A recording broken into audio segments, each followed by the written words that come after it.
Hi all, my name is Siyakunakekela and thank you so much for joining me. This is part 2 of a 3-part video campaign with the Siyakunakekela Foundation, and if you have missed the first one, you can catch it on my IGTV. It'll be there for quite some time, so feel free for context to go and check that video out. I spoke a little about what I think should be happening within education and legislature in terms of pushing more tangible change for victims of GBV, and today we're going to be speaking about what I think should be happening in the workplace. So here's part 2. And when I was thinking about what to talk about in this video, I was thinking about specifically where we spend a lot of time.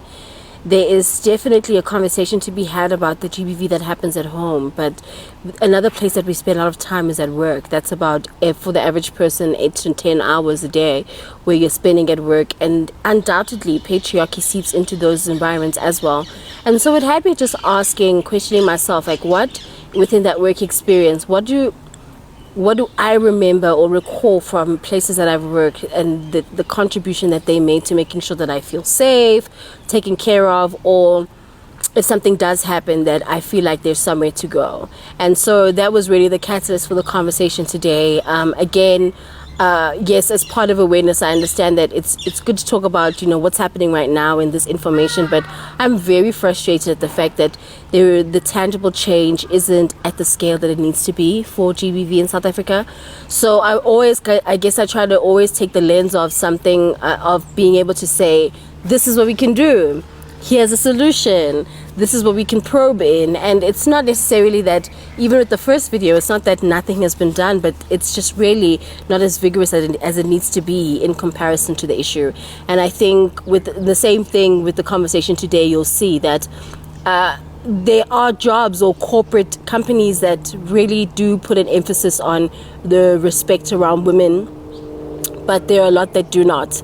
And I think that it's a huge problem to have a lot that do not in the rape capital of the world. So I'm going to just take you through 3 steps that I think would be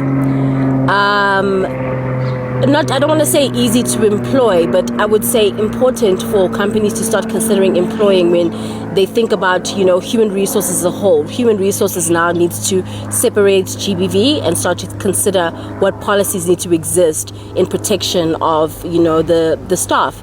So I'm going to touch on that today. I've got, I'm rambling, so I've probably got 13 minutes now, but I'm going to do my best to just keep it succinct. And again, I'll make sure to share references and also make sure to steer you if you'd like some more information on how you can help. But for today, we're going to speak more about how GBV penetrates work.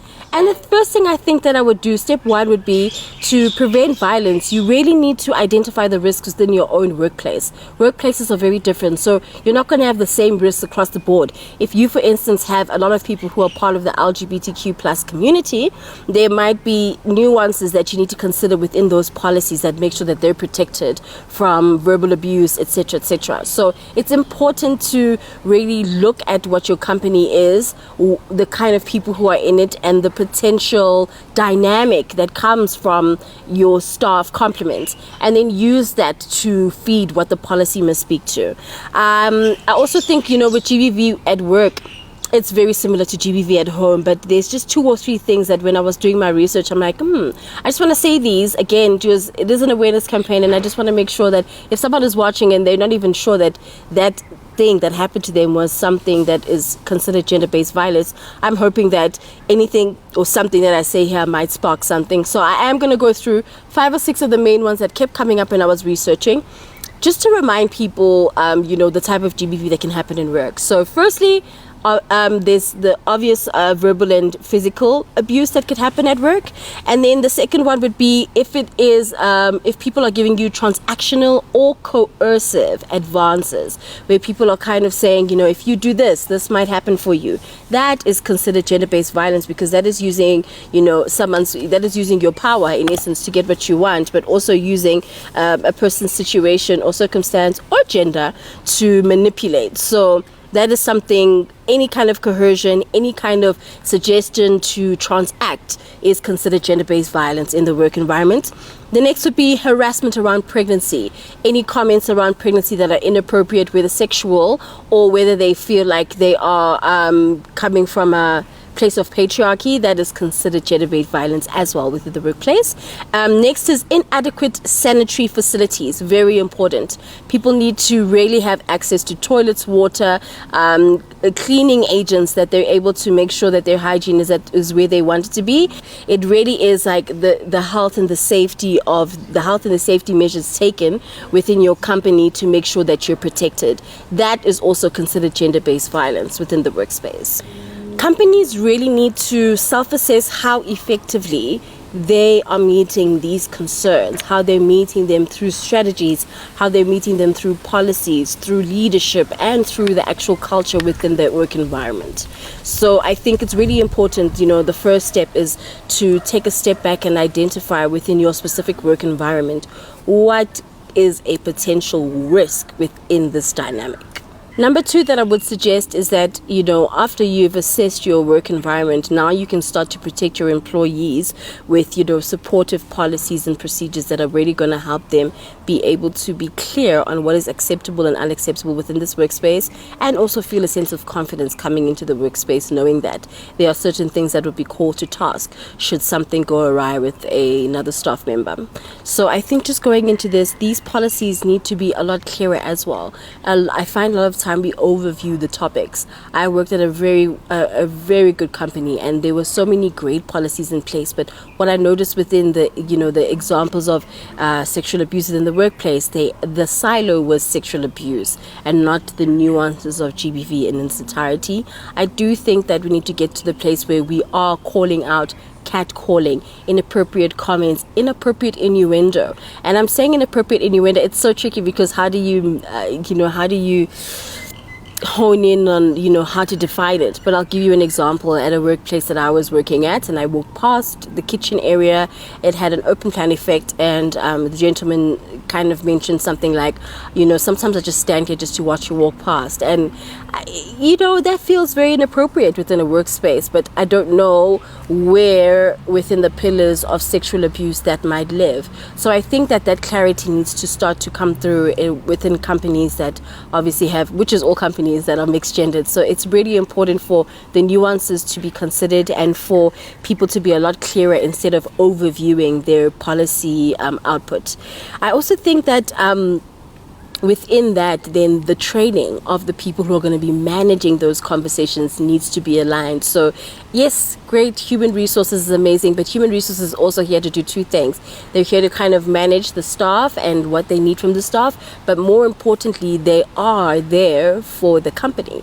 So I don't see within those 2 things where there's really space for there to be an emotional or psychological understanding. So I do think it's important that within workspaces, again, it's important that yes, there's human resources, but human resources needs to really resource human beings from a psychological perspective. And so that training is something that might be needed. Once you've figured out, again, what the dynamic of your workplace is and what it needs, then the next step would be to make sure that your human resources is ready to answer to that call. I want to also mention here that 30% of women in South Africa have confirmed that not only have they had some kind of experience of GBV within the workplace, but it has affected their work experience, their confidence, and their output. This is actually information that came out of a study that Vodafone did. And out of that study, how they were able to kind of change policy immediately from the findings of the study is that of 26 of their markets now have 10 days of paid safe leave. And this safe leave is for people that are going through any kind of pillar under GBV, and they need to take time away to deal with court or need to take time away to protect themselves. And Vodafone kind of providing this information and deciding to use it to change their policies is really the example that I'm talking about of how doable it is. It really needs a research phase, and then it really needs an implementation phase. And Vodafone has been able to do that to ensure that people who are suffering from any kind of GBV have a moment to themselves that doesn't really shake their salaries. When starting this, I was thinking, all these things I'm going to say, it's like, oh, so nice. Some agencies even battle to have an HR person available. But it's like, you're dealing with humans. If you want my time and you want my attention, you want my creativity, and you want me to pour into this work, I expect you at the bare minimum to make sure that I feel safe within this space. So I really thought it was important to bring up that Vodafone example, because it shows that it is a tangible and it is something that can be done. And we can start with the corporates, the bigger ones that are able to take on that kind of resourcing and also be able to take on the monetary expectation, and then start to trickle down programs that are similar to that for agencies that kind of not scrape the surface but take out the key components and then scale it to whatever that environment or dynamic is.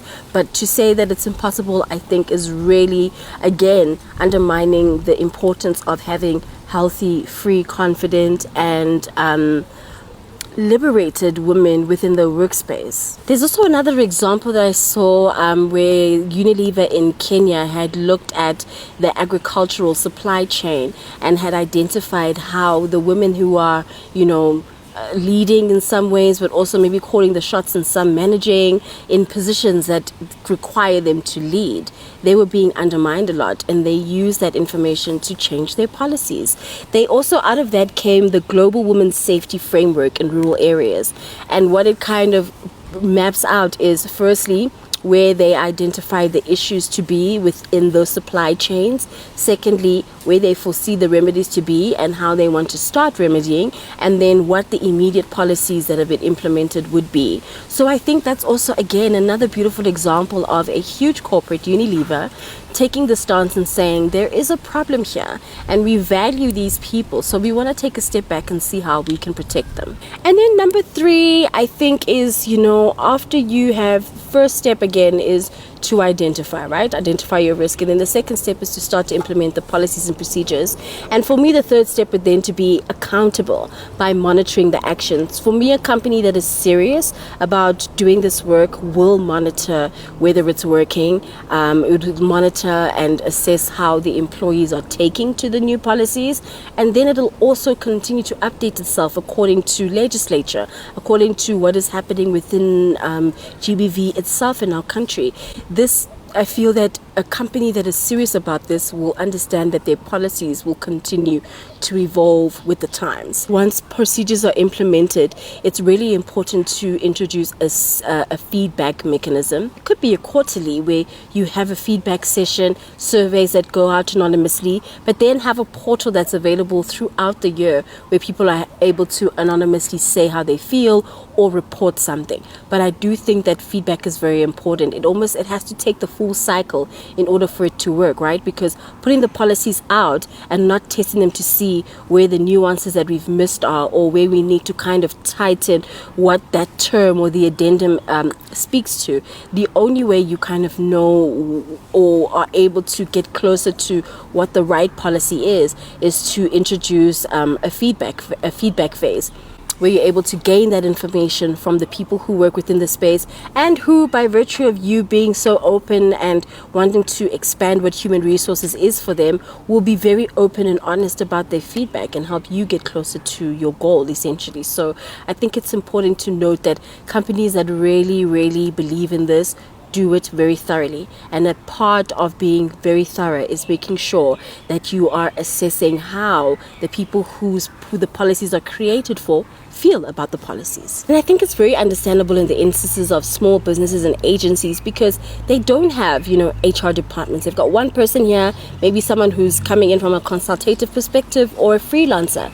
And so in those instances, I would change your approach and make sure that you have someone who's somewhat of an evaluation expert, who's really going to come in and help you do the critical thinking and help you develop the appropriate indicators that are going to create these policies for you. And that's it for me today. Thank you so much for joining me. Again, scraping the surface around this conversation, but I hope that there is something that kind of stands out where someone's able to see that, hey, I can affect change. I'm in human resources. I can bring up the idea of having someone come in, evaluate whether our policies are, in line with what's happening in 2022. So I really encourage that. I also want to really encourage that you look up the Global Women's Safety Framework in rural areas. A really great example of succinct work that's been done in making sure that they address gender-based violence in the work area. So thank you again for joining me, and I look forward to the last of 3 parts of this video campaign with Siyakunakekela Foundation.